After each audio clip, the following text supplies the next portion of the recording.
السلام عليكم ورحمة الله وبركاته. الحمد لله رب العالمين الذي هدانا لهذا وما كنا لنهتدي لولا أن هدانا الله. أشهد أن لا إله إلا الله وحده لا شريك له، وأشهد أن سيدنا وحبيبنا ومولانا محمد صلى الله عليه وسلم عبده ورسوله وصفيه وخليله، صلوات ربي وسلامه عليه دائما وأبدا. أحبت في الله، السلام عليكم ورحمة الله وبركاته. tumwebaza Allah subhanahu wa ta'ala nanyini matendo gonna ashatuwadde obulamu n'atuwa n'obusobozi okubaako ibada gitukoze ate nga yaffe buli kyokola kyonna nga kirungi oba okikolera mwoyo gwo. Allah azza wa jalla hadana lihadha, yatulungamizza era yatulungamya tuteeka mu dini yaffe ey'obusiraamu. Alhamdulillahi rabbil alamin. Musaba Allah azza wa jalla asooka okusaasira n'emirembe eri wekitiibwa nabbi waffe Muhammad sallallahu alayhi wasallam eyakola byonna byonna obeere ekyo kyoli singa obeere ogondedde Allahu azza wa jalla ng'ayagala Allah azza wa jalla akuyingize ejjana akuwonye omuliro. Saba Allah atuwe ejjana ya rabbu atattasa omuliro. Abali mu mbeera nga nnungi twebaza Allah azza wa jalla tugamba nti alhamdulillahi rabbil alamin. Saba Allah zibakuumire ya rabbu. N'abali mu mbeera nga ziri bwe zityo era nammwe ansa tetubagamba nti ansa eki ye muwebaza Allah azikutaddemu kubanga sooli si gundi ezo embeera z'olimu nga si nnungi anazikutaddemu gamba nti alhamdulillahi rabbil alamin. Abamu ku balongoofu na wenabadde nsharinga ne dokitoro wange Halfani, abamu ku abalongoofu balina ebigambo bajjanga boogera oluusi nga biyinza okuyamba omuntu okubaako nekyazimba mu bulamu bwe. Bagamba nti jawahiru almar'i fi thalathat, ekyobugagga omuntu kyayina ekyekusifu kiri mu bintu bimeka? Bisatu. Njagala abantu bali mu mbeera mbi bokka, abali mu mbeera ennungi bino biyinza okukwata byakola ki? Tebibakolera nnyo nnyo. Bo balina kwebaza ani? Allah azza wa jalla. Naye embeera embi za bika bingi. Waliwo embeera embi ey'obulwadde, waliwo embeera embi ey'ebizibu, so kiri nga tuli mulwadde naye ng'olina ebiki. Waliwo embeera embi eyaki? Ey'obwavu, naye embeera mbi. Alhamdulillah. Niwe embeera mbi naye nga yabuki? Kati bagamba nti ekyobugagga omuntu kyayina ekyekusifu mudamuli kiri mu bintu bimeka? Ne bagamba nti ekisooka kitmanul ghadabi hatta yadhunnu an-nas annaka radin. Allah singa kuwa ekyobugagga ng'osobola okukuuma obusungu ne balowooza nti oli musiimu, gwe weebaze Allah gaita alhamdulillahi rabbil alamin. Abasinga obungi ekituweebula buki? Busungu. Ekitogeza ebigambo ebiwanvu ki? Busungu. Okutema munno jambiya buki? Kati singa Allah akuwa okukuuma obusungu n'akulya okumpi n'alowooza nti oli muki? Musiimu, ng'omanya nti Allah akuwadde ekyobuki? Ne bagamba nti ekyokubiri kitmanul faqr hatta yadhunnu an-nas annaka ganiyi. Allah n'akuwa okukuuma obwavu bwo ya rabbu. Okukuuma buki? Obwavu bwo hatta yadhunnu an-nas, n'abantu bagenda kuleva erowooza nti oli ani? Wallahi nga bonna balowooza nti oli mugagga tebategeera. Mukimanya ekyo? Yahsabuhumul jahil aghniyaa min at-ta'affuf. Allah bwe yayogera ku bantu abakuuma obwavu bwabwe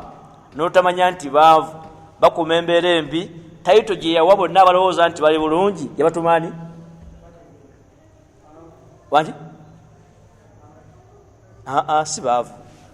Bano bonna abalowooza nti omuntu akuumye embeera embi mugagga, Allah yabatumaani abatategeera bulungi. Naye saba nnyo Allah akuwe nti bw'obeera mu bwanvu bwo oleme kuba nti buli muntu ategeera nti oli ki? Wallahi bajja kukuuma n'akabiriita akakuuma ekyoto. Bw'obanga oli baddeko n'emmotoka bw'ogitundanga sala amagezi gonna agategeera nti okikoze ki? Wali baddeko n'ennyumba kuba badde akuwola ng'amanyi nti olina ppiki, kanaawulira nti togiyina agenda kukola ate? Lwaki?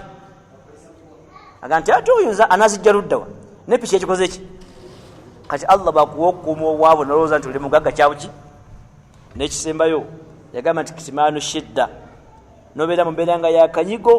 hatta yadhunnu annaka mutanaimun ne balowooza abantu nti gwe oli mbyengera naye ngaoli mukaki nga buli akulabaga singa nninga oyo naye nga kumbe inna lillahi wa inna ilaihi nga byoyina mu mutima muli owulira ddala nti mbutuufu n'amala abikkula ebiri mu nju oyo adduka miki naye nga bakulaba ku street agamba atya singa nninga oyo badwa Allah bino biranga byakusaaga nebyo ebintu bimeka sibifundika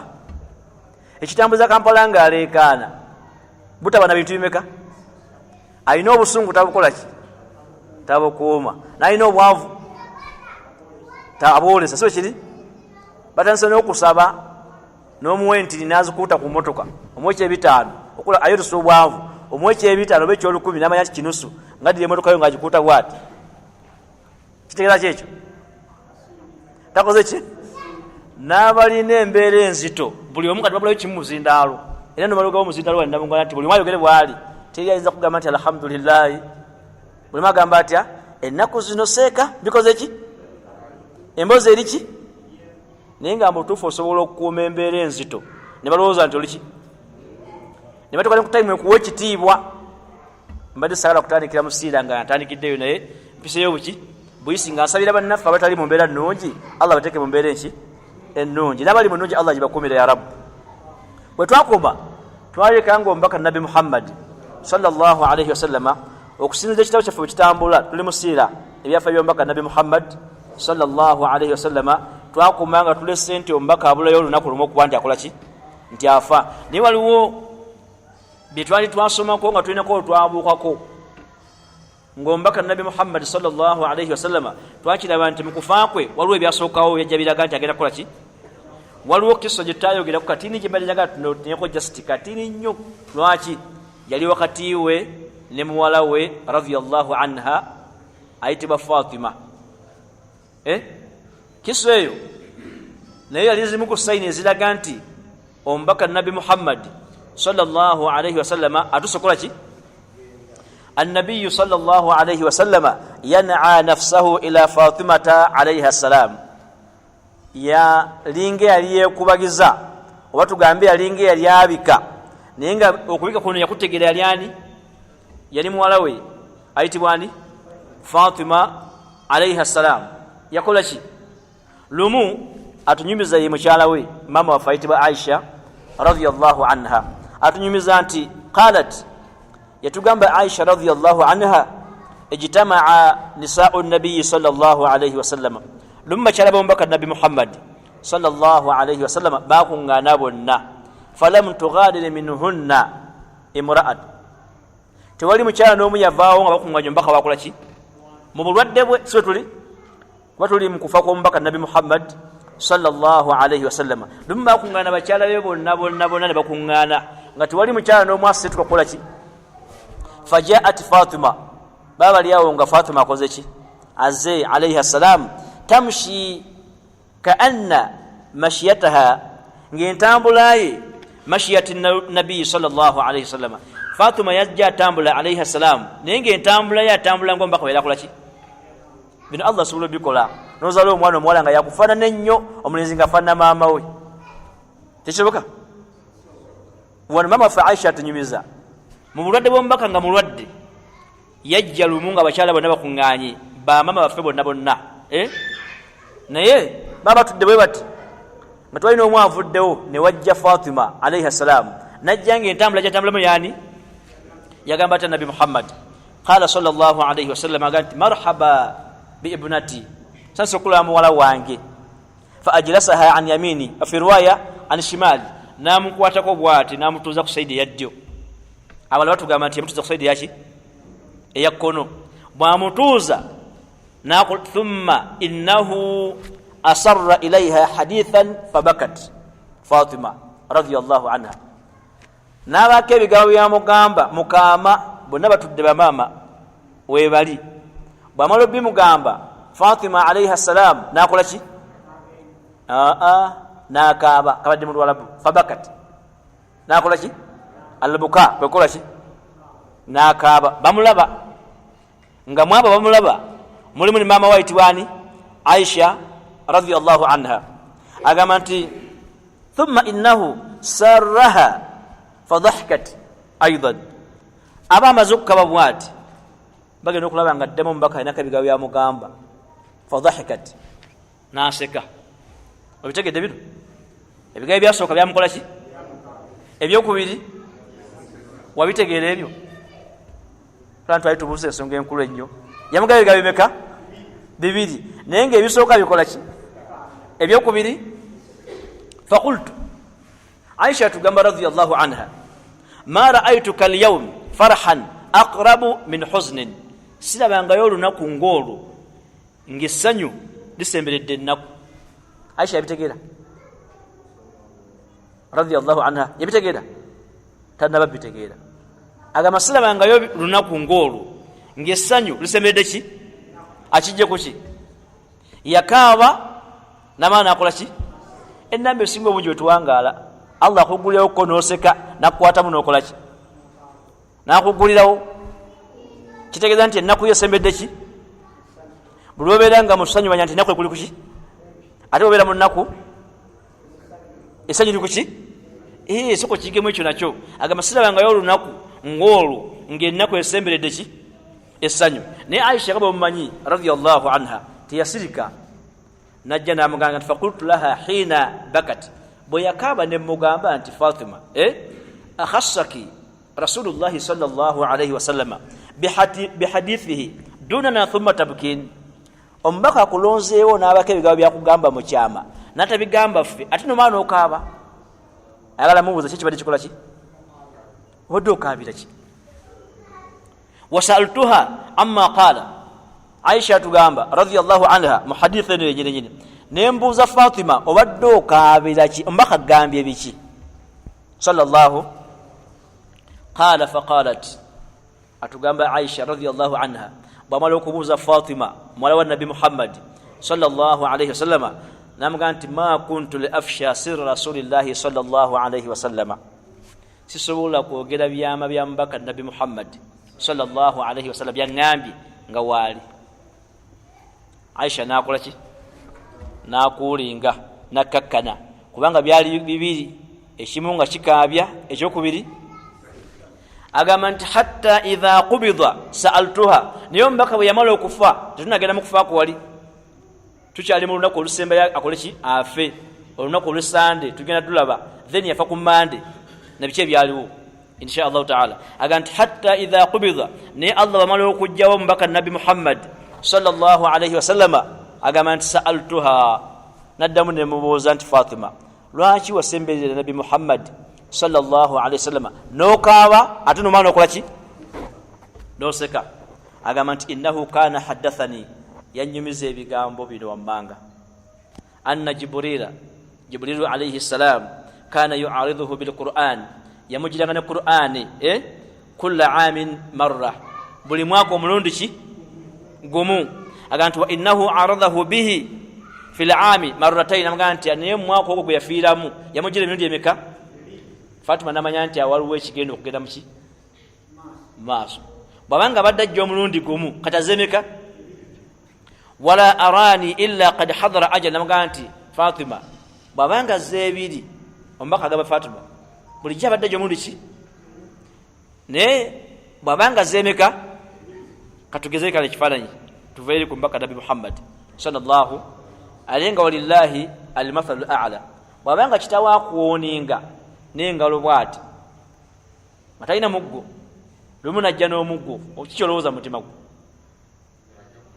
aze kuwa mmere ogaba bulijjo amponingisa ki naye kati akutta omuggo akola ki kati omubaka yasika sallallahu alayhi wasallama mu kumanya nti tayimu ye y'okufa etuuse agamba nti bulijjo abadde anzijjira omulundi ki naye kati ndaba kizemeka agamba nti sirabawo nsonga ndala okujjako tayimu yange ekoze eki kyavaako aba Fatima namanya nti atawo akola ki agenda wa innaka awwalu ahli lhuqan bi namugamba nti wa innaki awwalu ahli lhuqan bi agamba nti wa innaki gwe Fatima yegwe mu bantu bange bonna agenda okusoka okumbeera okusinkana okumbeera okumpi ani agamba bino wa ni'ma salafu ana laki nkusooseeyo naye kyengera kyani kya Mungu naawe ojja kujja naye kyengera kyani tuvunudde bwetyo awo Fatima naswaka amaziga maki namanyashi omuntu ali kundi bayogera bina bategeeza ki naddala nga byogera Nabi Muhammad sallallahu alaihi wasallam. Fatima namanya nti Nabi Muhammad taatawe sallallahu alaihi wasallam akola ki agenda nakaba bali bamulaba bali abasigaddeyo agamba nti thumma innahu sarani faqala ate alaba ndi mukaba bwenti naddamu nangamba ebigambo ebyansanyusa kyenva nseka oluvannyuma lw'okukola ki lw'okaaba agamba nti ala tarudhin an takuni sayyidata nisai almuminin toli musiimu Fatima okubanga yegwe agenda okubeera omukyala asinga mubakyala bonna abakkiriza bonna ekitegedde ekyo toli ki olaba otya nga bwe mba nfudde ngenda nokkiriza enteekateeka zaani toli musiima okuba nti yegwe mukyala agenda okusinga abaki kino bwe kiri mu bakyala bonna bonna Fatima alaihi assalam omubaka yeka kikoze ki naga nti fadhahikat lidhalika Fatima kyava aseka kubanga omubaka amusuubiza okuba nti yagenda okubeera mutana bakyala yagenda okubeera omukyala akola ki asembayo okuba ow'ekitiibwa mbakyala ki mbakkiriza ki bino ebigambo bibiri ebimugamba mu kaseera ka bulwadde ekisooka kyamukaabya namanya nti akola ki katugeze obadde olinamu ku ngeri y'okwagala ssente muzeeyi wa alina ku ki nagamba nti engeri gye mbuwuliramu kati bw'oli ku nsingo mwana wange ndabika nkoze ki ngenze tutwogera amazima bwamala okugamba bino okola ki namalaga nti naye newankubadde ngenda benzeeyo ngikuwadde siramu yogera amazima okaaba kikino ekyagwawo ku Fatima yasooka n'akaaba namala nakola ki muzeeyi laga benzeeyo ngikoze ki ate sibuna bubenzi naye benzi ngikoze ki n'okuba kufaananyi weekola ki Allah watakusaasira kutegeera muzaddewo naawe okumanya kikyoli nti Allah mutwalo olwaleero benzi ngikole ki kubanga olengera singa abeerawo nga mulamu benzi tokikola ki naye ebigambo bino byaliwo mu kaseera k'omubaka Nabi Muhammad sallallahu alaihi wasallam ng'ali mu bulumi ali mu bulwadde nga n'abakyala bonna bakola ki era mu kana kaseera Fatima alaihi assalam atandika okulaba ng'omubaka obulwadde bweyongera okubeera obwaki obw'amaanyi n'atuuka okuba nti ayogera ekigega nti taata ng'ofa obuki obulumi nga buki hadith eriku Anas qala lamma thaqula an-nabiy sallallahu alaihi wasallam ja'ala yataghashshahu Nabi Muhammad sallallahu alaihi wasallam obulwadde bwakola ki bwe weeyongera okuba nti azirika oga nti azirika bakola ki badde engulu bwakola ki bwazirika faqalat Fatima alaiha salam Fatima alaiha salam wala Nabi Muhammad sallallahu alaihi wasallam yaga nti wa karubun abata tata wange mbeera ngekoze ki obulumi nga buki faqalaha ombaka namuddamu era namugamba ebigambo ebimugumya namugamba nti laisa ala abiki karubun ba'da al-yawm okuva n'olwaleero tata otagenda kuddamu kufuna bulumi ani oyo wa karubun abata kitegeeza nti taata wange ng'oli mu bulumi bwaki omubaka naddamu namugamba ebigambo bino era mu bulwadde bino bigambo ekyokuyiga omwana ayinza okujja nakusaasira ate nokaabuka bino gana okujjukira Allahu sibe kiri bw'obanga oli mu mbeera ya buzibu oba ya bulwadde abana bajja bagamba ebigambo baako nebyorisiivinga newokola ki newookoma namugumya namugamba nti laisa ala abiki karbun ba'da al-yawm taatawo okuva n'olwaleero tagenda kuddamu kufuna buki lwaki buli agenda okufa taddamu kufuna bulumi agenda kusinkana omulezi we eyamutuma ate nga amusiimye teri kuddamu kufuna buki bulumi kuba Allah bye yamutuma abikoze ki abituukiriza era obulumi buno bwamuliko bwali bw'amaanyi nnyo okusinziira ku byafaayo bikola ki bwe bigamba natukola kukigambo ekyogerebwa bujjo kyemuwulira bumatu buli lunaku agamba atya yagamba atya inna lilmauti la sakarat bannaye okufa kulina obukawo bwaki buli ampuliriza nandaba wegendereza akaseera kokola ki ne bw'onaabanga ogudde mu nnyanja bukawo gyebuli kubanga era ojja kugwa mu lubuto lwa kyennyanja so kiri empologoma ne bwenaakulya obukawo bukola ki kubanga era ojja genda mannyo gaki tosobola kudduka bukawo bwakola ki bwakufa bino mbaku kubyogera nti inna lilmauti la sakarat bannaye okufa kulina ki obukuluma kulina obukaawu yagamba muwala we ayitibwa Fatima n'amugamba nti laisa ala abiki karbon ba'da alyawm tagenda kuddamu kufuna buzibu tagenda kuddamu kufuna bulumi okuva naddi amakulu obulumi bwe bwasembayo bwali bulumi bwakaseera kakola ki naawe manya nti bonaaba ogenda okufa waliwo akaseera kaki bwekibanga kyali kumbaka nabi Muhammad sallallahu alayhi wasallam ndoza otwatusekoyo levo tujja genda okulaba mu ndwadde obulumi buno bwamanyi bwava kuki naye tutekola ki lutejja insha Allah taala tuddemu katini wantu tutunuulire akaseera k'olunaku olwakola ki olwasembayo watwalekaawo ng'amaze okulagira ani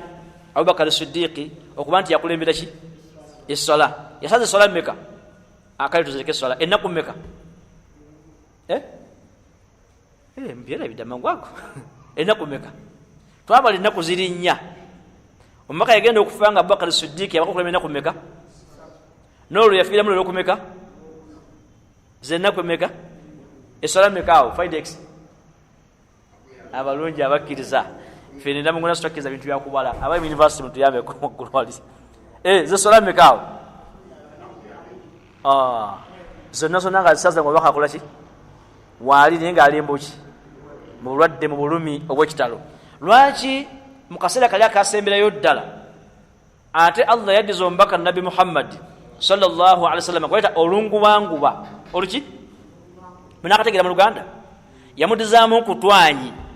n'asobola okusituka wabadde amaze ennaku 3 n'asituka n'agenda n'asika ku lutimbe bw'ati nga bali mu kusaala bonna ne bamulengera bonna ne bajjula okufa essanyu ate mu ssala abalala nga bagala kuva mu ssala bagende bamukole ki timwabibulyako ebyo sibe Allah yabategeeza olwaleero ya Rabbi وكأن الله تعالى أراد أن يطمئن النبي صلى الله عليه وسلم على كمال انقياد أمته وحسن اتباعها الله عز وجل الواشي يدزكم بك النبي محمد صلى الله عليه وسلم وولم مقصدك لكاتي كين كوميدو njagala nnyo tusoma kumbaka eno ngobiza mulamu bwaki bafa batali baki babaka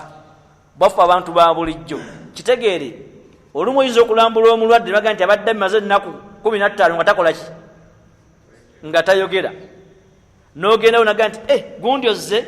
so kiri ne bayisa engalo muki azemu nakola ki oba ofuluma naga nti akoze ki bali mukiwulireko ekyo si kipya Allah baneesonga lwaki omuntu abaako akaseera kamuddiza ate agenda mukola ki abalala ayinza okuba badde aludde ku ndiri ng'akoze bw'ati kwolwo n'asituka n'atula ne ku kitanda bw'ati kati atudde n'okuba essimu muzeeyi akoze ki asuuse abadde amaze omwezi ng'akoze eki oba ova ku ssimu bw'oti n'addawo naye takyala neekola ki neemutwala ebyo ze zimu ku mbeera za Allah zayisamu ebitonde byatonde ebitonde bantu ng'abijja mu bulamu bwaki yaddiza ku mbaka nabi Muhammad sallallahu alayhi wasallama namuddiza ku bulamu mu time esembayo n'otuka n'okulowooza nti muki mulamu akoze eki awonye amanyi batugamba nti yayagala Allah amulage omulimu gwakoze n'obugumikiza bwakoze eki bwakoze n'eddawa gyakoze eki nayagala amulage nti ogugwo okukoze eki ogumase obalengedde bonna obalese bakola ki basaala si kyakutumya ekyo wakutuma okuyiwa amazzi mu pipa ekirima ne kiggwamu okola ki osigala oyiwa okola oti basi nakutuma okuyiwa amazzi muki nakutuma kutambuza tawhidi ogwo ogulabye bonna bakoze eki bagoberedde era bagamba mu siira abatusomesa ebyafaayo bagamba nti ku lunaku olwo olw'emmande ennamba y'abasanze beeyongerako obungi okusinga babuki ate si yabayita sallallahu alaihi wasallam si yabakola ki si yabayita wabula Allah yabaleeta asobole omugumya omutima nti kyembadde nkwagaliza okikoze eki agamba nti mu lunaku olwo yafiiramu baali bayimiridde mu sola zaabwe wastafu li salatihim khushan mukhbitin bonna bonna beewombese muki mu sola wala imami rafiqi tilawa bali wamega wa imamu asoba obulungi Qur'an ayitibwani Abubakar Siddiqi warafa'a an-nabiy sallallahu alayhi wa sallam as-sitra ombaka nasooka jjawo ki mangava mu kisinge kya mama faitibwani Aisha radhiyallahu anha atenga kutava ku Aisha okujja wano mwene tupati ino sibe kyali nasooka asita kuki wa fataha al-bab wa baraza lin-nas nasooka gulawo bwate olugi abantu bamukola ki bali muki fakada al-muslimun yuftatanun أو يفتنون فقاد المسلمون يفتنون في صلاتهم ابتهاجا برؤيته صلى الله عليه وسلم abasilamu bonna bali mu sala basahaba bonna bakkiriza bonna essanyu lyakola ki nibafuna n'ekikemo muki mu sala okusanyukira mu sala ng'olengedde omuntu kiri kitya musiraamu n'owulira zizenga mutuufu obadde omusuubira okujja n'emitwalo 2 n'oli eddoboozi nga tula salaamu n'abuuza ku bwana obutasaala mwe mujye baleko obuleeta musolaawo nga mungu wala dhalin onyanukudde onkoze ki kati abakkiriza abantu ku leeve ey'okufuna ekikemo olw'okuba nti balengedde kwani agamba nti watafarraju yufassihun lahu makanan fa ashara biyadihi abamu ne bagenda ku leevu ne beeyongerayo ko bamulaga nti jangu yingirawo kola ki amakulu jangu tukole ki tusaale ombaka fa ashara biyadihi n'abalaza n'omukono gwabwe ekyo bayita widaa okubakola ki okubasiibula n'abagamba nti an athbitu ala salatikum bannaye musigale muki watabassama farhan nasooka amwenyaako oyo nazze abadde mulwadde okumalina kumeka watabassama farhan min hayatihim fi salatihim baali batansana okuba kigambibwa nti neyali asaza imaamu yennyini yakutamamu katini aviire omubaka gyabakoze ki naye muki kino kigamu ki osoke munyambe katini basagala mbatwale sipidi nga yakutubbe yenkya wano bano abasaze n'abasaaza okulengera omubaka nabi Muhammad sallallahu alaihi wasallam wabadde omanyi nti mulwadde nnyo ali buki n'asika ku lutimbe n'ajja bwati ne bamulengera naye n'abakola ki ne baagala okumuviira ajja akole ki asaale n'abagamba nti musigale muki ne imaamu ng'ayagala kukola ki kuvaayo omubaka ajja akole ki gwomanyi kyoyinza okuwulira awo nga omubaka ali wali nga gwoli mu kusaaza sallallahu vambi ne yefe Uganda osikana imaamu ng'ali awo atudde nga omusajja ganze kanjingiremu oba aluddewo naye nga imaamu alifata akanika nki nkanike naye wali ng'omubaka yali wali abubakari ng'awulira entengerezi tayinza kusaaza ng'omubaka akola ki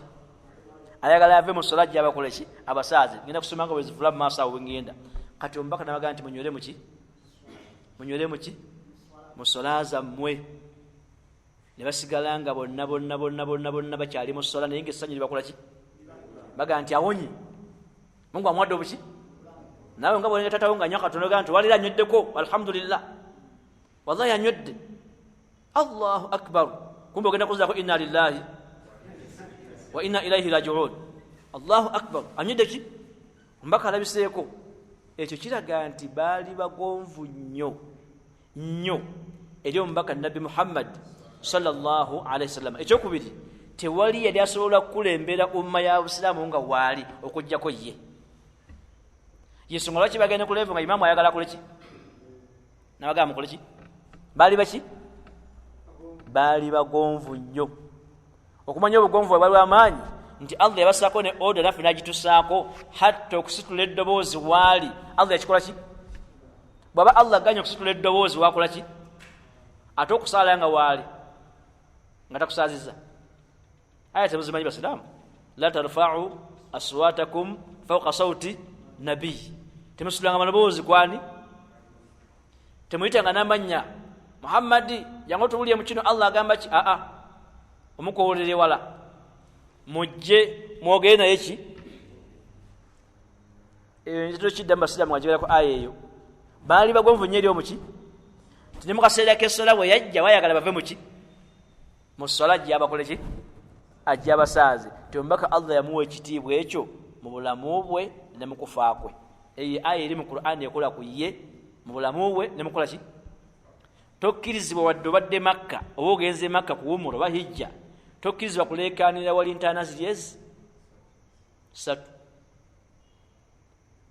ey'omubaka Nabi Muhammad bubeera butamanya bw'oyoleka okutuuka awo n'oleekaana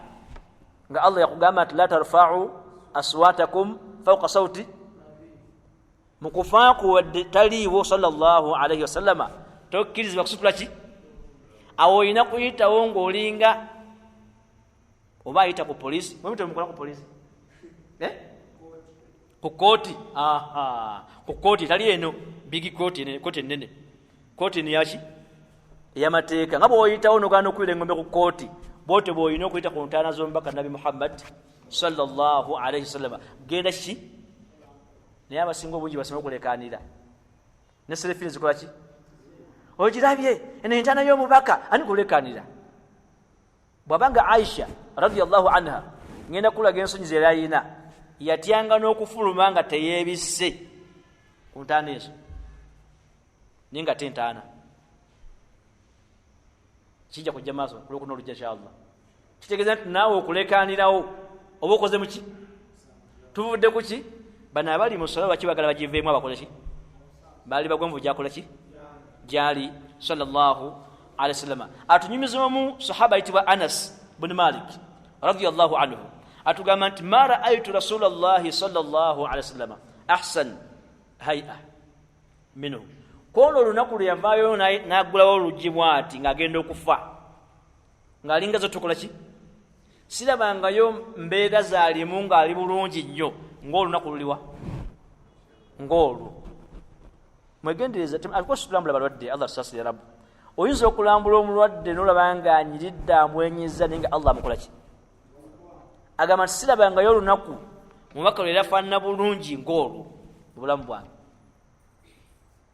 yamulaba mu kifaananyi kisembayo okuba ki agamba nti fitilika saa mu kaseera ako twamulabira nga tuli mu ssala bali mu ssala naye yamwetegereza n'amulaba ng'ali ki agamba nti thumma raja'a wansarafa annaasi bamala bagamba nti munywere mu ssala zammwe n'addayo mu kisenge kyani wahum yadhunnuuna anna rasulallahi sallallahu alayhi wasallama qad afaaqa min waji'ihi bonna ne bagenda ngagamba nti lwaleero ahonye Allah mukoze ki amwonyeza ne bakola ki bava mu ssala ne bagenda kubanga bagamba nti akoze ki era ne gasaasaana nti omubaka akoze ki sallallahu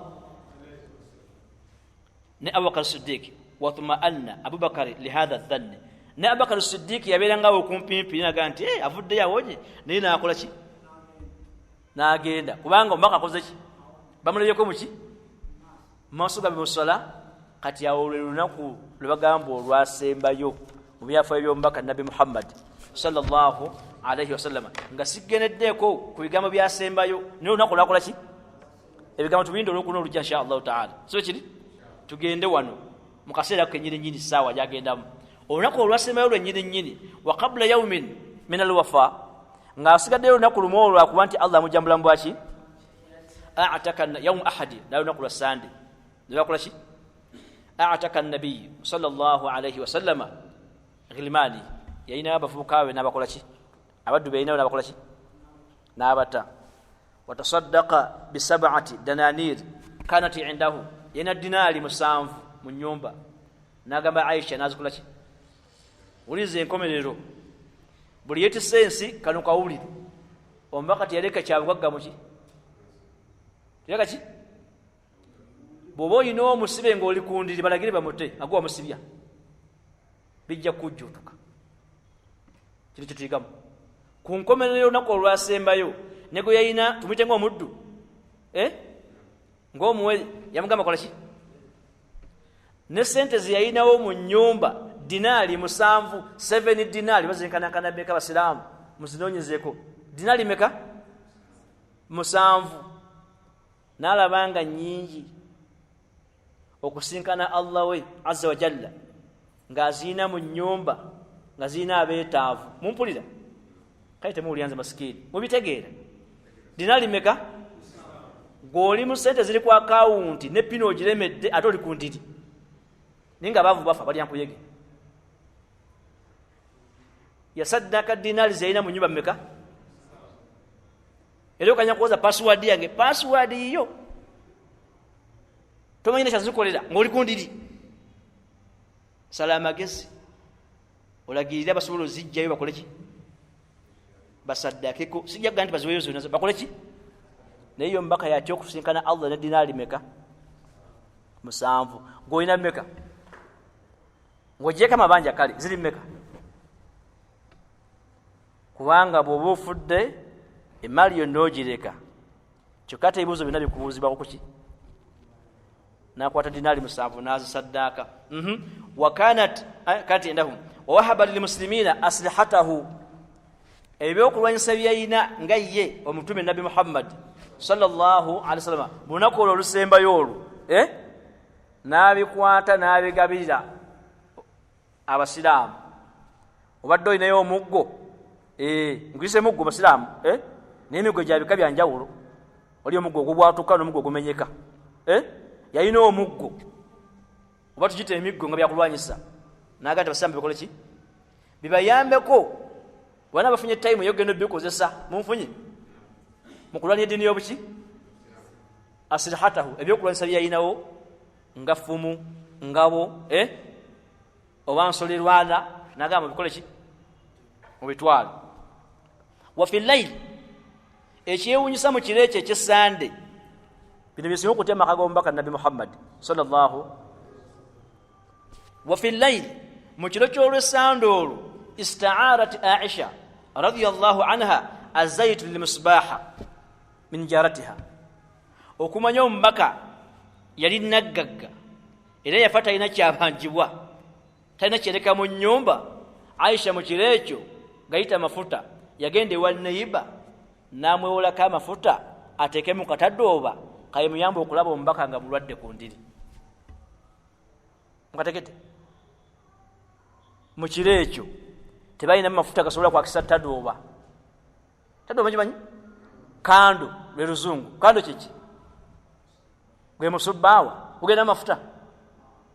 kati kituma kaki akatadooba maka g'omubaka nabi Muhammad sallallahu alaihi wasallam tiyalekamu kyabugaga kyenkanankana mafuta gayinza kwakisa katadooba kwakaki ennyumba yina balubu meka neyange yagenda neyeewola abalala bagenda okufa nga yakaaliko wa yunusi 3 ninga afudde tasaala tasaddaaka tasiiba ate abadde musiraamu naye tiyafuna busobozi bubana sente zigula mafuta makage okiraba maki Aisha radiyallahu anha nagenda neyeewola mafuta nagateeka mukaki naye ono muyi era tuli kulwa sande yafa ku mmande muki yani badde amugamba atya yayina yengabo ye maruhunatun inda yahudi bi 30 sa'an min ash-sha'ir bali bamuwayo tukayite sha'ir yanema okutegera mu Luganda mubita buwunga mujita ngano ne sha'ir ki inzo kwefana gane ngano ne sha'ir abera ki bali waliyo engabo ye yayina ng'alina gwagisingidde amuweeyo ku kyokulya ani oyo kutogerako mu kaseera kakola ki gwakaaba ennaku zino nti oli bubi oyo erevo gyoliko wasinzeyoko ofune ekyebisana tugembe nti alhamdulillah tuli mu bugagga nga n'omubaka yafata bulina naye ate ekyewunyisa nze nammwe mpozi mwandi bammwe abalungi naye ffe tusembayo obutategeera Allah byatukola ki byatugamba mu bugagga bwetukola ki yasinga engabo asobole okufuna ekyokola ki. Aisha nagenda yeulama ki amafuta maka gani ni Allah yamugamba atya nabayigamba kigambo kya mugamba yagamba atya wa kana fadlullahi alayka azima sina kyasaku wa Muhammad sallallahu na kuwa birungi byonna no bikola ki omuli okwewola amafuta nagenda mukatatu oba omuli okusinga byolina ofune ekyokola ki byali biki nsaba ogamenti alhamdulillah kuwa ina kirungi kyotamanyi okimanyi ekyo la ilaha illa Allah Muhammadu Rasulullah oyo yempangala yebwato akhir yawmin fi hayati nabiy sallallahu onako olusemera ddala mulambo ati wa kharaja an-nabiy sallallahu alayhi wasallam fi subh al-yawm alladhi lahqa fihi bir-rafiq al-a'la yanzur ila thamrati jihadihi wa sabrihi naso kafuruma ngawutwala biwali mabega wali nabatunulira nabalanga bali mukola ki bali mukusala bwe bagenda ne balowooza nti nno awonye olwaddayo mu nnyumba yani ya Aisha ne busitula enkundi nezalo Uganda olumanyikiddwa ennyo ne bakola ki ne busitula enkundi obulwadde ku fajiri ne bubeera buzibu nnyo era kyova olaba nti Aisha radhiyallahu anha tunyumiza nti omubaka Nabi Muhammad sallallahu alayhi wasallama yafa ng'ali mu kiro kyange mu kisenge kyange mu kisanja kyange era ng'ali yesigamye ku ki mukategeddako ezimu ku nkizo Aisha radhiyallahu anha zayina ku bakyala b'omubaka Nabi Muhammad sallallahu alayhi wasallama tekiro kye n'ekisanja kye n'ekisenge kye omubaka mwe yafiira ate mwe yaziikibwa mukategedde yafa mu kiro kyani mu kisanja kyani anaziikibwa mu nyumba yani ya Aisha mu kisenge kya Aisha yakola ki yaziikibwa kyava gamba ebigambo bino agamba nti bw'ayitirira ennyo ku ekyo ekiro kyennyini n'asooka abeera nti teyaddamu kuba nti addamu kuddayo kusinyibwa baki bonna amagezi ngamanyi nti awonye baafuna mawulire maki malala nga Allah amukoze ki amugjeemu omwoyo ku lunaku olw'emmande sallallahu alayhi wasallama bwe yali nga ayogera ebigambo bino Aisha tumalina kino ekigambo mu riwaya qalat Aisha radhiyallahu anha tuwfiya rasulullahi sallallahu alayhi wasallama yafa omubaka Nabi Muhammad sallallahu alayhi wasallama fi baiti ngali mu nyumba yange wa fi yawmi lunaku lwali ki lwali lwange wa lailati kyali kiro ki kyange wa baina sahari wa nahari kyali kisanja ki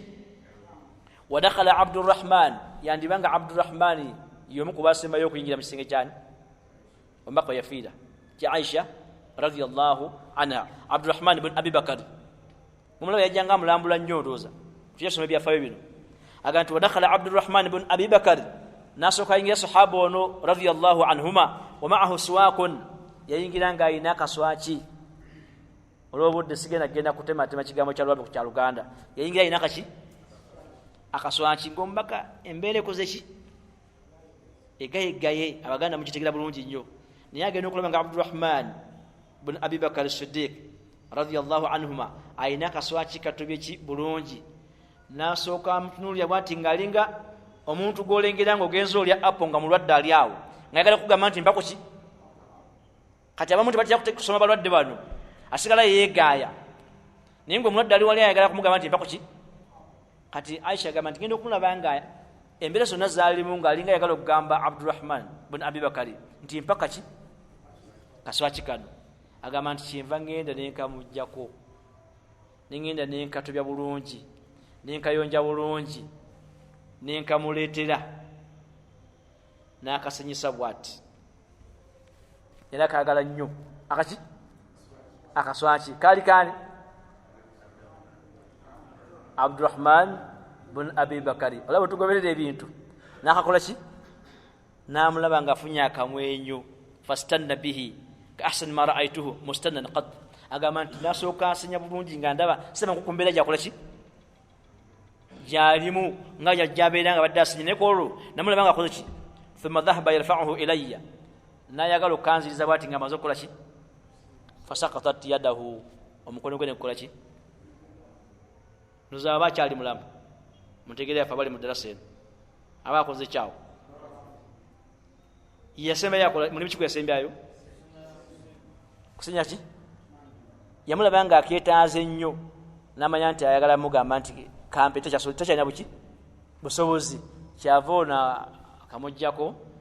Abdurrahman bin Abubakari ayita ati Aisha mmanyi okugamba mbu tambula ng'omuganda kati tambula ng'omuwalabu abeera ki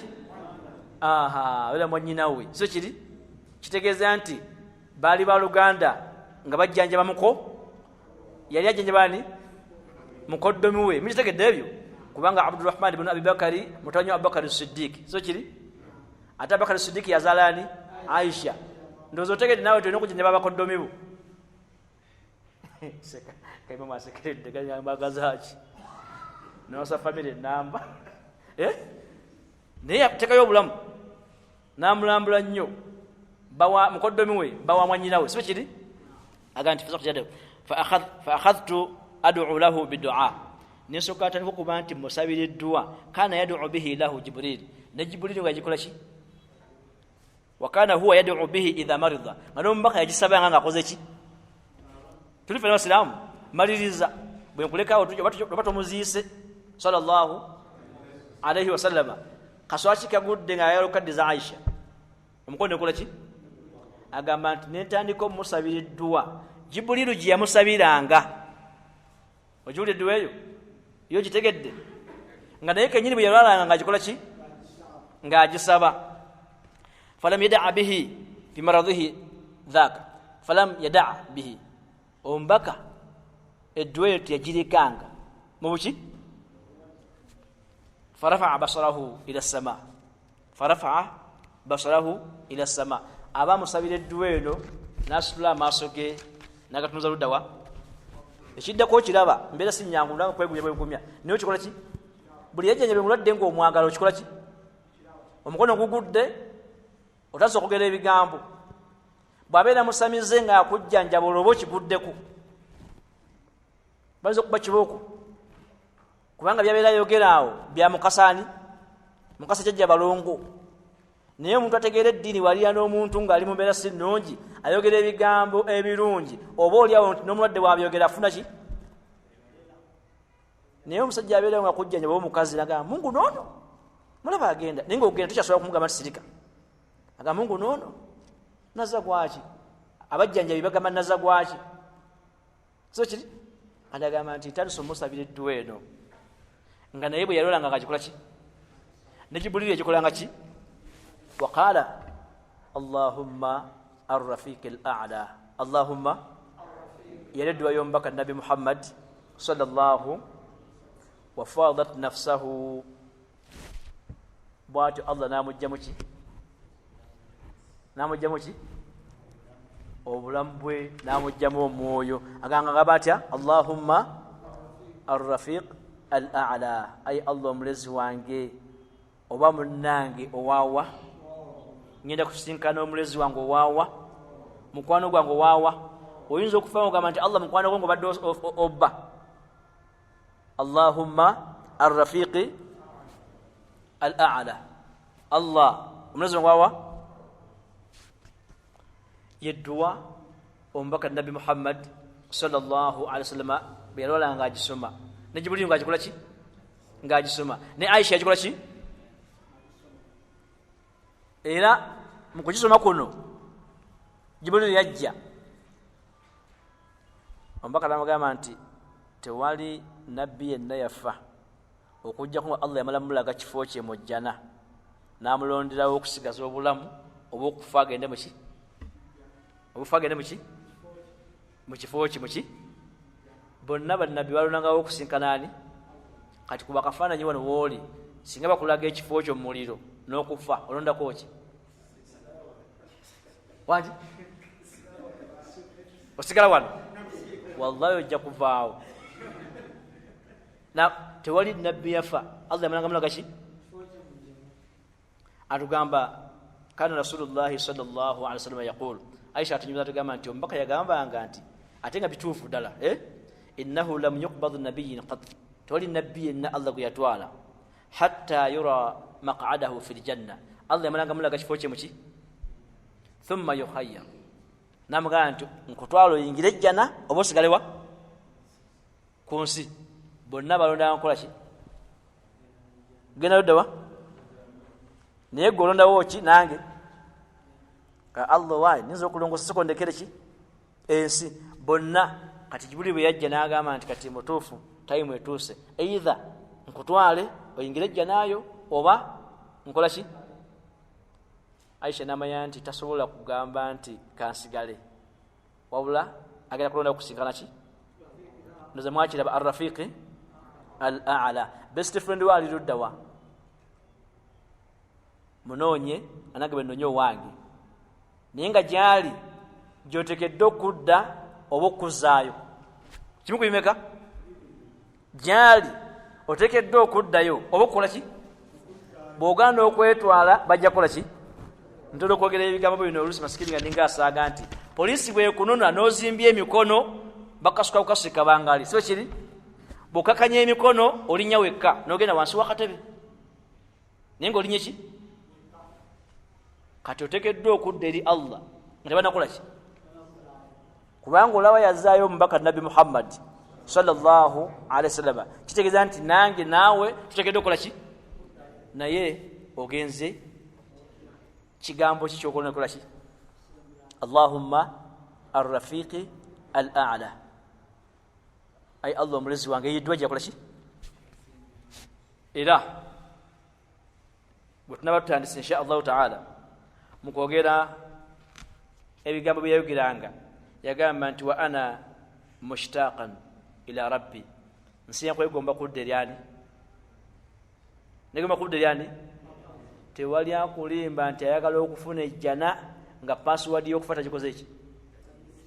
olina okukkiriza okufa kutuukewo ofune ki naye bino Allah akuwa ejjana ku nsi ne ku akhira ebyo musoka mulinyokako byogera male kwetegereza akuwe ki saba Allah akuwa ejjana ku nsi ne ku ki ejjana eri mu kifo ki password yakukola ki yakufa tosaba Allah akutte naye manya nti okufuna ejjana oteekeddwa okuyita mu bulamu bw'okukola ki kati ye mbaka yagamba nti ana mushtaqun nze ne mpanka okuwanka wanke mpulira njagala kudda eryani eri omulezi wange Allahu azza wa jalla n'agamba nti Allahumma arrafiq al-a'la Allah wange omulezi wange omulungi owaggulu nga maaso gali luddawa gali waggulu byebigambo baka Nabi Muhammad sallallahu alaihi wasallam byakola ki bitugamba nti byasemberayo ki naye nga mulamu bw'obulwadde yayogera ebigambo bingi bina byali mukola ki okuva eddalo yava mu hijjatul wida mpaka ku ssaawa egitogerako nti Allahumma arrafiqi al-a'la byonna ebigambo ebyo byali mubulamu obukola ki mutegere basiraamu byali mubulamu obukola ki tuyingiddewo lwaki kubanga yafiira mu kisenge kya mama waffe Aisha radiyallahu anha na kyali kiro kyani kya Aisha radiyallahu anha ate nga bulijjo tunoonya enkizo ezo Allah ziyawa Aisha radiyallahu kyembamba yuseyo baleeta mpaka lwe batuusawo yafiira Nabi Muhammad sallallahu alaihi wasallam ndoza mutegedde enkizo eyo n'abaana abasinga obungi bamanyi okulwanira taata wabe nga mulwadde agenda afiire ewa mama oli gwe yalekawo emyaka 15 lwaki mubasigaze ekitiibwa kyaki ekyo kyali kitiibwa Allah yakiwa Aisha radiyallahu anha era n'ekiroto kye yamaze okufuna kubanga okulota kwa bannabbi kwabeeranga bubaka ng'afunye ekiroto kyakimanyi bulungi nti agenda kuziikibwa mu kisenge kyani kya Aisha radiyallahu anha awo tujja okutandikira insha Allahu ta'ala ebigambo bino bibadde biwanvuko neddiwa gye mbabaddemu ekigambo ki ekyobufunze ki ekimu bw'obanga olina owandiika ng'olina osobola obivulula gye bujja mu maaso nga tayimu teweddeeko osobola okuwandiika yagambanga bw'ati nga tunudde waggulu wataharakati shafatahu qailan anyenya emimwa gye nga tunudde luddawa maa alladhina an'ama Allahu alaihim Allah nkusaba onteekemu abo wadde ebiki ebyengera minan nabiyyin mu bannabbi bo Allah bansookayo wasiddiqin n'aboogezi b'amazima saba nnyo Allah mu byonna byabakukolera obulamu bwe obusembayo ng'omusaba edduweerwa eno kubanga omuntu kyafiirako kyazuukirirako so kiri era kyawangalirako kyakola ki obanga obadde owangala mpangala seka basi yamane tugamba wangala mpangala ya bitama era ojja kufa ngaani era ozuke naani kati nawano omubaka okusembyayo edduwa eno ng'ajogera aga nti maa alladhina an'ama allahu alaihim olwo allah munaze byonna n'embeera zagendamu allah nkusaba onteeke mu abo wadde ebiki era ndowooza alhamdu bwetu bwetambula ihdina asirata almustaqim sirata alladhina an'amta alaihim ghairi almaghdubi alaihim wala kati nawano mbaka yagamba ng'agenda okufa bwati bigaga nti maa alladhina an'ama allahu alaihim allah ntekamu abo bwadde ebiki min annabiyin mubani wasiddiqin n'abogezi baki washuhadai n'abafiidde mu ntalo z'eddiini tekiri wasalihina n'abaki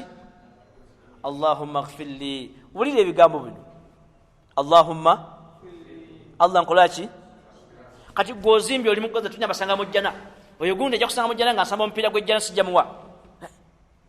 ombaka allah gwatumye nakola byonna mu tayimu y'okufa agamba atya allahumma ay allah omulezi wange ighfirli allah nkusaba onsonyiwe yakola ki ومع ذلك غفر له ما تقدم من ذنبه وما تأخر naye mu kufa kwagamba atya teweeyibaala na kyonna kyokoze nti kigenda kuyingiza ejjana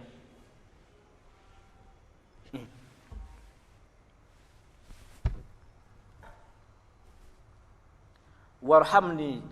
allah saasira nkola ki saasira allah wange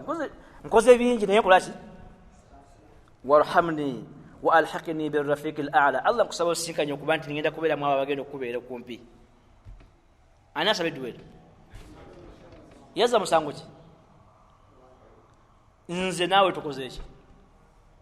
okunywako kumwenga kati n'ennyo nesola bwe tusalayo 3 ku 5 nga n'omukazi simu woowe n'omwana boolina abaana 5 baleka ebipande nti babwenzi owulira okoze imaani y'amaanyi mu nsi gwokola ki era basigaddeyo bonna ba muliro naye nga nannyini kutumwa asembayo allah amutume mu tayimu y'okufa ayogera ebigambo bino nti allah nkusaba onkole ki onsonyiwe allah onkole ki onsaasire wa alhiqni birrafiq al'ala allahumma rafiq al'ala nakidda emirundi emeka 3 bigambo bikulu byakuyiga ate biri mu mulamu bwani bombaka nabi muhammad sallallahu alaihi wasallama kitegeeza nti buli omu mubanga owulidde enfaaye naawe noonya enfaaye bw'oyinza okukola ki okufa bwobanga otegedde nti allah yamusonyiwa mu byonna n'asigala ng'agamba atya naawe byonna by'osadde na byonna by'osiibye na byonna by'osaddaase byandiba oli ku negative ani nisigala ng'ogamba allah nti allah nkola ki osomeseza nnyo ssebo wandiba tola kyokoze ki kyokoze osaddaase nnyo wandiba tola kyokoze ki kyokoze wabula byonna byetagisa ki almaghfira warrahma era yedduwa esinga okuba ey'ebbeeyi ku muntu yenna allah gwajje mulamu bwaki togenda nkusaalira mufu yenna n'ovaawo ng'ebigambo bino bibiri tebikoze ki ebisigadde byonna kabikuleme kabikole ki naye bimeka almaghfira warrahma ogamba otya mu dduwa allahumma wa bino mbaka yabyesabira mu kaseera kaki allah ighfirli warhamni wa alhaqni birrafiqi al'ala naye gusibutambula butambuzi bwoti weegumyagumyawo ogamba nti gulabira ddala yange mbere koze ki abalala tuwalina tiketi tukati yageze mu jjano yesimi waki abalala nabyaga nti zokuva ono lwafudde n'enkuba n'etonya n'omugaga gundi atera kufumba mmere n'agifumba emmere ono omusajja abadde mulungi wa mujjana n'atagamba nti nsubira okuba nti waki sebe enkuba okutonya oyo ayingira ejjana nga n'abafa bali mu jihadi allah mbaka yagala nti abo bamuliro bafiire muki n'abagala nti bamuki temukimanyi kyafayo ekyo kyente backup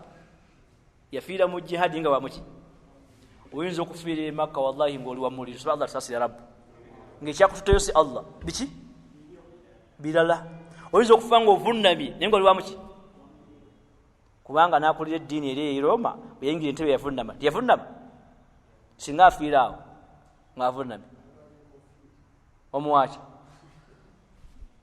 gwekola by'olina okukola ng'omanyi nti fayino yaani ya Allah omwagalamu ki kusonyiwa n'omufu afudde oyagala Allah amukolere ki ne bw'ogenda mu dduwa nga imaamu n'alwawo bayimaamu abamu tumanyi okulwawo ne tusukka tulina okukola ki nga tusabira omufu ku takibira eyokomeka eyokusatu noga weka imaamu azije n'azimalayo zonna n'amala edda kya 10 15 bw'obanga tolina ky'omanyi ng'okyayita ekyayimiriddeawo beera ku kigambo ki Allahumma ighfir lahu Allahumma irhamu Allah musonyiwe Allah mukole ki byebyo ebyaffe by'omubaka Nabi Muhammad sallallahu alayhi wa sallam tujja kulabawo Aisha radhiyallahu anha ng'atunyumiza lwaki ate n'omubaka aziikibwa mu ntaana mu kisenge kyani kya Aisha radhiyallahu anha n'ensonyi ezaddawo nga bamaze omuziikawo na biki ebyabaawo baada wafat al-habibi Aisha amala okufiira kwa omubaka Nabi Muhammad sallallahu alayhi wa sallam biki ebyakola ki tubinde insha Allah olw'okuno olukola ki olw'okuno olujja tuyinza okuyingira katini nnyo tuyinza okuyingiramuko katini nnyo ku bulamu bwa Aisha ate ng'afuga ye taata we Abubakar Siddiq mumanye ebyo bwe batambula kali kati kwa jegere omubaka avuddewo biki ebyakola ki ate bwe yavaawo wani yaddako ate nga na Aisha akola ki wali tugenda kutuukawo bw'atayagala kumusomako kwegayiridde sisobola kubuuka wadde partner ki kuba tusoma kitabo kya silabasi saba Allah bagasene bya rabbu atuwe enkomerero ennungi atusonyiwe ate atusaasire bw'obanga obitegedde oyabadde Allah azza wa jalla bwebanga biganye ntera okusheyalinga nze nammwe oyabadde ani oluvannyuma bw'obanga tobitegedde abadde nze naawe ne shaitaani bameka tusheyalinga ffenna basatu nga tobitegedde bw'obanga tobitegedde ng'ensonga Allah agimanyi obitegera oluvannyuma lwa mwezi nsaba kuwera Allah bikutegeeza ya rabbi naye nsaba obitegera tonava mu bulamu bwansi omanye nti newankubadde olina kyewekoledde nkutya Allah wo owanjibwa okumugamba nti Allah nsonyiwa Allah nkola ki nsaasira otegedda wadde gwazimya omuzikiti gwe namuŋŋoona n'abanaku bonna obamanyi obali osigala okyagamba Allah wakukole ki wadde buli mwaka ogenda e Makka n'okola hijja obanjibwa okugamba Allah nti Allah nkola ki nsonyiwa nkola ki kubanga byokola wandiba tobikola ki tobimanyi ate nga binyiza nnyo Allah azza wa jalla kyekyo omubaka amagamba nti Allahumma ighfirli warhamni wa alhiqni birrafiqi al-a'la nakiddingana Allahumma arrafiqi al-a'la Allahumma arrafiqi al-a'la Allahumma arrafiqi al-a'la bwatu Allah namujambula mbwaki kati embaka sitegoba ow'ekiwempe ow'eddiba kola ki sala ate nga lyonya n'okunya lya dhuhiya kola ki sala teri atagenda kuva mu bulamu bwaki singa waliwo omuntu yenna Allah mbe yatonda nga tajja kuva mu bulamu bwansi yandibadde Nabi Muhammad sallallahu alayhi wasallam naye naye Allah yamukola ki angati innaka mayyit wa innahum eyaliwo ninga mutegeeza nti gwe oli mu bulamu naye ojja kukola ki ojja kufa nawe wajja kukola ki bani bo yenze yeggwe innaka mayyit oli muki wa innahum mayyitun amakulu ojja kufa nawe bajja kukola ki era ndooza aya ezatebenkeza basahaba abamu abali bakyankalanye radiyallahu anhum nga balaba nti embeera ekoze ki mbaka Fatiha ndaba akyogerako password nga gyeri mu Qur'ani innaka wa innahum wama muhammadun illa rasulun qad khalat min qablihi ar-rusul afa immata aw qutila inqalabtum ala aqabikum waman yanqalibu ala aqibaihi falan yadurra Allah shay'a aw Allah kwali ogamanti ayagala tutebenkeza emitima nti obanga obadde mu ddiini ya Muhammad sallallahu alaihi wasallam n'oli anti afudde n'ogivaamu gwe wennyini gwe weevuddemu tolina kyokosaani Allah saba Allah tumalire ya rabbi ekigambo kyange ekisembayo mu wasiri wayo kigamba nti nayo kibuzo seka tukwataka de inshallah bina bibiri bibuzo tulinde ko kimu inshallah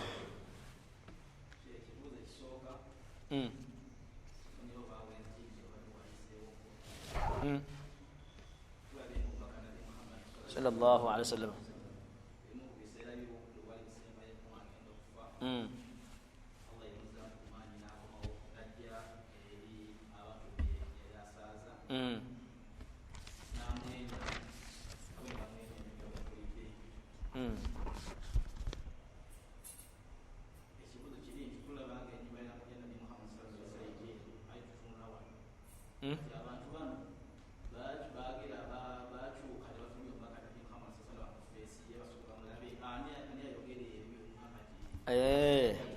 mama fa Aisha radhiyallahu anha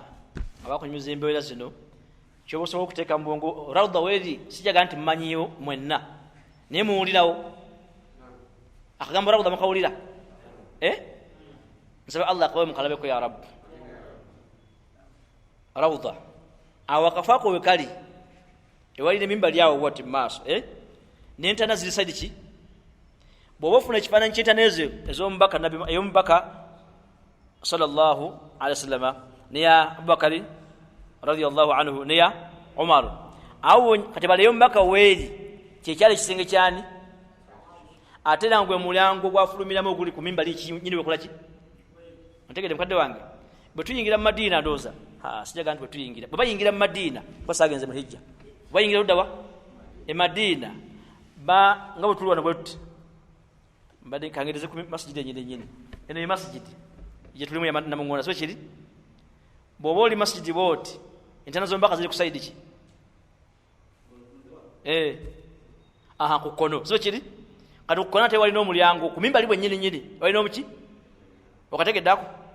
kyavava wewe bwana mukola ki ngabo lengere emiryango egimu kumimba lyezimu zine emiryango na anga bali maso kiba tabaka rusidikira galavewo ajja koleki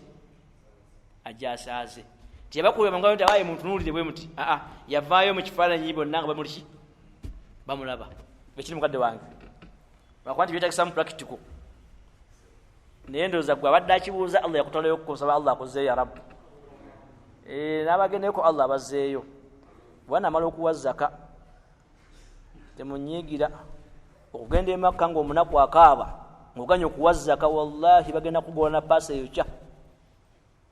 bagenda kusaako muliro ku lubuto nga tebanakubala ekibonerezo ekisookerwako ddala nga towadde zaka ku lunaku lw'enkomerero olinawo ka safe room temugamba safe house waliwo kaki kwe bagenda okuteekamu bagambe nti kombako ku byonna bye wagaana okukola ki naye nga tonagenda mu bbali ly'okukuwala bwenzi na kuzimba loogi na kuzimba bbaala bakusookera ludda wa ku safe ki ku safe room bakamulemu ki ngatowoza mbo sente nazo tugenda mu Makka ngatowoza zaka basiramu tubagamba temuganda tulabagamba ne bwenfe ekiro wadde nkya togenda Makka ngotusoka kuwaza zaka tunagikola ki lajiwa Allah tubamukubando tubamukubakuli tubamubuzaabuza ate bamusiriwaza akwagala owezaka ogendewa kati ogende Makka ogana okuwa ki buli munaku gonolaba atambula ayina ezzika lyo mu maaso ga Allah ninga tewagende e Makka watu alina obusobozi bugiwanga bakuwadde bubigwe sikufuddeeko naye gwe alina obuki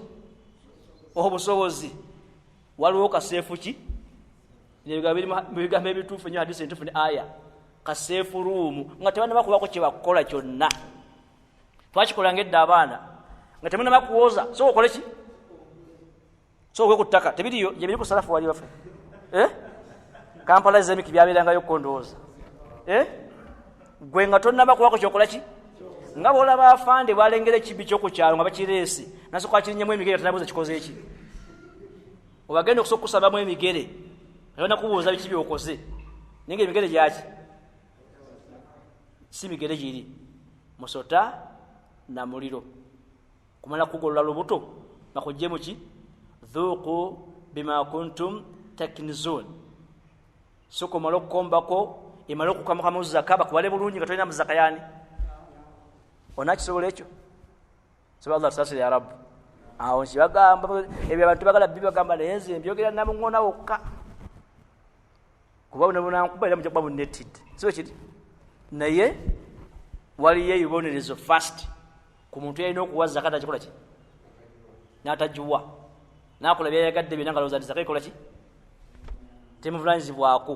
n'agenda kona e Makka n'azimba n'omuzikiti n'akola kiri nga alina okuwa ki kale ate sitigana okusaddakayo akasente konna naye obala emaali ya Allah gikole ki ate nze togimpa naye gwe manya nti olina ogiwa ojoba olina okukola ki boyina okugiwa kawadde ku nsonga eyo nti saba Allah amukole ki amuzze e Makka bw'anaaba amaze okuwa ki zaka ekyokubirisibu radiyallahu anha sallallahu alayhi wasallam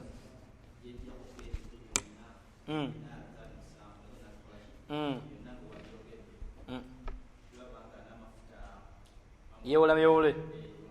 ibaisa masabe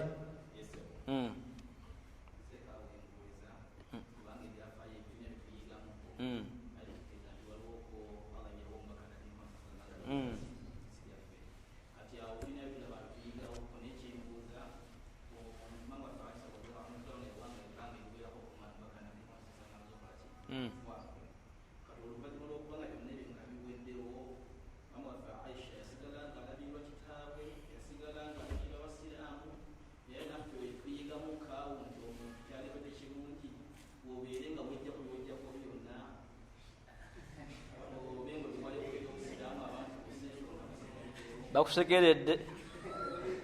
sinza asese kyandibadde kirungi omuntu abeere nga yekola ki kyoba oyiga mu kino nti gwe okuleka ebingi si ekikulu mu maaso gani wabula okugenda nga Allah wakukoze ki gwe bonoonya wanakusiimirira nga kiri mu kumalawo byolina bikole ki bonoonya wanakusiimirira nga kiri mu kulekawo kola ki lekawo ate okulabirira kwa Aisha radhiyallahu anha mukimanyi nti nyumba yomba kategenda mu zaka mukimanyi naba family sadaka kati wozalayo ngalati ate era kimanyi nti muli ki bwe tuleka baana bo mu level ya kusaba naye tubeyunuza gamba nti batekedde kola kimu kubimeka tubaleka mu level ya kola ki nga tolina obusobozi obagana okuba nti bakola ki basaba aye tuleka ogamba nti bakoledde nnyo batekedde kubanga wakati wabimeka nga tunanoonya byolekera baana sookola ebyani bya Allah ebibyo oluvannyuma nawe ofunyewo tayimu n'osigazawo ebyabaana bikole ki njagala banyumizayo ku omu ku balongoofu ayitibwa Umar ibn Abdul Aziz mwamulyako manyi ekyafayo ekyamuliko ng'ali mukasa kakufa yalamula ensi eno buli omu n'afuna obwenkanya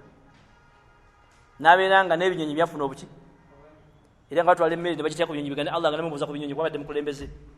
ebinyonyi birds ebiki ng'agenda ne bateekawo emmere yabyo bikole ki mwamufunyeko ku namuŋŋonako n'omukulembeze bw'atyo tusaba Allah amutuwe ya Rabbu kubanga ne mu covid bwennyini bakuma ku muzigo ogwo guno gwayina gwa nga tukufunye guno ninga mizigo kitera nti tunafuna byenkanya baki naye kyenjagala okunyumizako kiri kimu muganda we omu yamugamba ng'alaba nti agenda kufa yali musajja zahidi kubagamba nti yereseza ki ensi ninga si mwavu naye yali ani mwawula obwavu n'okweresa ki ensi yabeerako omugagga ng'ayagala nnyo ensi bwe yamala okufuna obukulembeze Allah n'amuwa kwa imaani n'akola tawuba ate n'abeera nga mugagga nga tayagala ki nsi naye kyeyakola mukimanyi obamugamba nti ogenda kufa oyina mali nnyingi ey'obusiraamu mweri n'abaana be ogenda balekawo ddala ddala lwaki tukutte ku maali ino omutego gw'obusiraamu guno n'ojjamu gy'ojjeemu n'obeekera abaki abaana basigale nga bafuna kaki amanyi kyeyamuddamu yamugamba nti abaana benzadde bali kimu ku ebi kwemeka kimanyi nange benzadde n'ababo n'abasigaddeyo n'abajja ku kimu ku bimeka either okubanga boononefu obanga ki siba Allah bafula balongofu ya rabbu tewali agenda kukulimba mba abaana balina bali wakati w'ebibiri balongofu boononefu either okubeera nga baki balongofu oba boononefu namugamba nti ekibanga kiri bwe kityo bwanabeera nga boononefu siyinza balekera maali ya busiraamu kugyonoona ekyo kimu bwanabeera sigenda bbawa kubanga boononefu okitegedde bwanabeera nga balongoofu siyinza alabirira abalongoofu Allah yakola ki okategedde kale alabirira abalongoofu yalabira Aisha radiyallahu anha otegedde mukadde wange bwanabeera nga boononefu ekyo sigenda kuddira aboononefu bongera mu boononefu malekere maali kubanga omwana omunyuma omwenge bw'ofa ng'oziina n'ozibulekera ozaakola ki ku lumbeerwo temulaba nnyimbe ziriko obuveera bwa walaki ng'ate muli maka ga musiraamu oba embizi gye mutalabanga mu lugya lwa musiraamu olw'obwononefu bwabaki bw'abaana mwagenze kuzika musiraamu naye nga mugenda okulya ate genezi ewuunya waki bwanabeera boononefu sinza kwongera ku bwononefu bwabwe kambaleke bwanabeera nga balongoofu Allahu yatawalla salihin Allah yalabirira baki abalongoofu basi ekyanga kikoze ki kati Aisha yawangala atya ng'omba katalina kyaleseewo Allah yalabirira baki abalongoofu olaba ne bali betusooka mu kahafe nabo baali biki taata we yali muki wakana abuhuma taata we yali muki ekyaddako kyali ki Allah kubakola ki kubalabirira gwe kyokola kiri kimu nga munjogeza bingi basinaulwali kyokola kiri ki gwe longoose enkolagana yo ne Allah wo mu bulamu bwo Allah akulongooseze byonna mu kufaako ekyo ntiro kibagambe ekigambo kino longoosa ki teweeraliikirira nnyo okukola ze banakwogerako ng'ofudde nga tezirina baki wabula ogenda kuwangala otya ng'osinkanyani Allahu azza wa jalla sekambizeemu byombi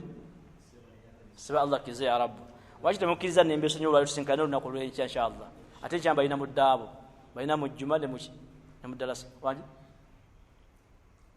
naam esigwa sembayo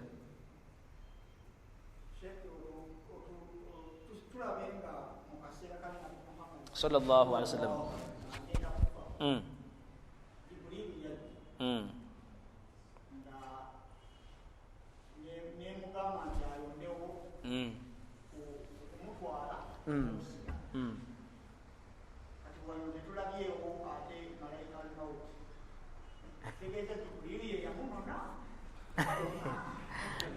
Muslimu oli mutuufu omulimu gwa Jibril eri omubaka gwali mulimu ki bubaka ate mala ku mauti manya buli mulimu gwakola bigenda kugondera Jibril yakola mu emyoyo kasitoma n'okulonda nti bantwale ofiisi y'omusajja agaba ssente bamala okukonako sitampu yazikuwa bwegenda ku banka ogenda kujjayo ki bwomala okusayininga okikwasani kyeke ani azikuwa akola kugwokufulumya ki sente naye nga mani gyayakola ki ono yatusa obubaka nti nsazeyo bankola ki bantwale alina kulaga nti bamutwale zena batwale bakola ki oyo malakul mauti simukonye nako mu kyafayo kino oyo takyalangako naddayo nga tatutte kyakola ki banaye mwegendereze nsaba nange mwegendereze ya rabbu bwajja takuba miisi ekinyonyi kyemmanya ekirwana nyiba kita mpungu kiri obukoko kiyimirira mu bbanga bwe kiti ne kibala kanneemu kannabbiri naye we kigwa akoko kakola ki naye kisobola okuba miisi naye malakul mauti kasitajja takuba ki era yamutwala yani naye ekyenjawulo kyaliwo mukimanyi omwoyo gwe bagujjamu bujja tebakulamu muki mukoole mbyawula wanazaati wanashitati bajja muki mujje tebakulamu mukoole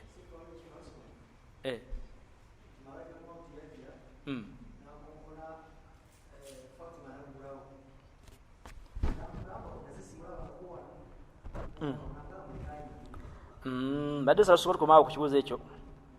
ekyo nganze masikini sinakisomako tisigada nze obuzibu bwekuba tuyagala nsomesa kiwasomako nga sinakisomako bwe nakisomako nja kujja inshallah kibawe bwe nasi kisomyeko abakisomesa mbaleke bakikole ki bakisomese era bwembuuza busibuka nentabwa kuwosibuka nga kutambula nakyo nenze kimanyiko kikiriwa kiwe ntambulidde wenkoma togamba nti nkuwadde ebisembayo nkuwaddeko byenkola ki byemmanyiko ebyo byenkoze ki byemmanyiko kasika lwaki tobimanyi kubanga nawe tobikola ki tobimanyi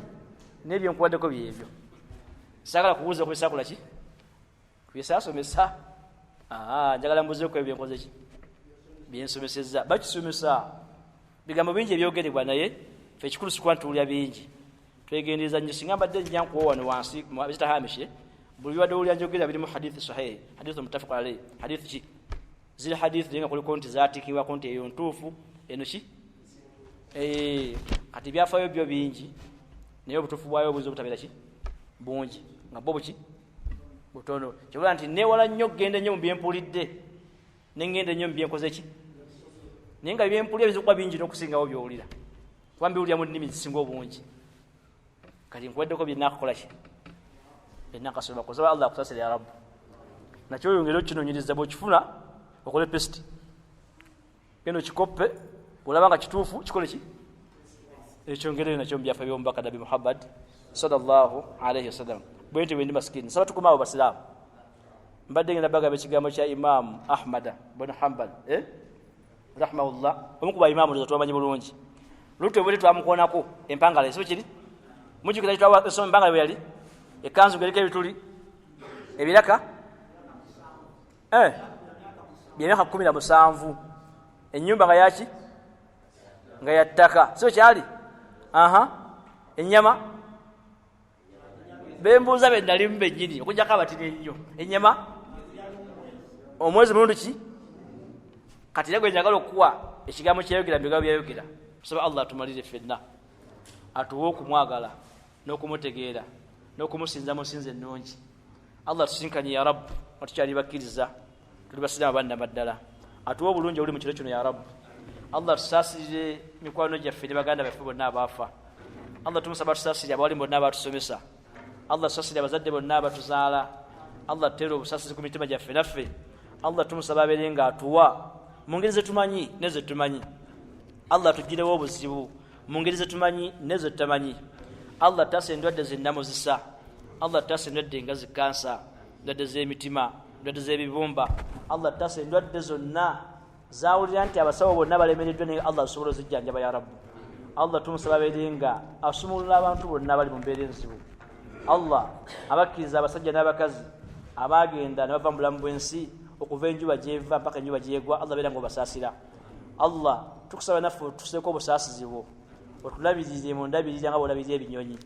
ebitalina gye birima ebitalina gye bikola n'ebikuta n'ebikusinza Allah azza wa jalla tuwe ebirungi ebituyamba okuba nti tukutegeera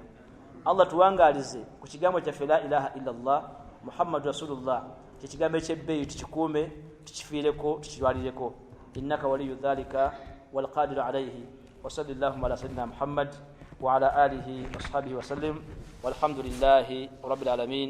السلام عليكم ورحمة الله وبركاته